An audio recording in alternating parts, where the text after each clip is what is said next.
Welcome mga kaarte. Paano ipatanggal ang old Facebook account mo? Na wala ka na access. Sundan mo lang ito. Open Facebook apps. Search old account.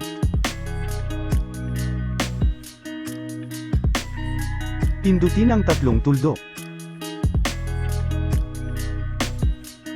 Click Find Support or Report Profile. Select Fake Account. Check and submit.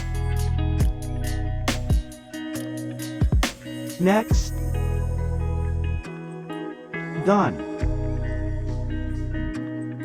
Find Support or Report Profile. Select Fake Name. Done. Find Support or Report Profile. Posting inappropriate things. Next. Find Support or Report Profile. Harassment or bullying. Done. Find Support or Report Profile. I can't access my account. Done.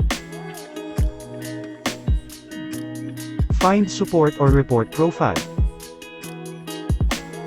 Something else. Hack. Done. Help and Support. Support inbox. Reports about others.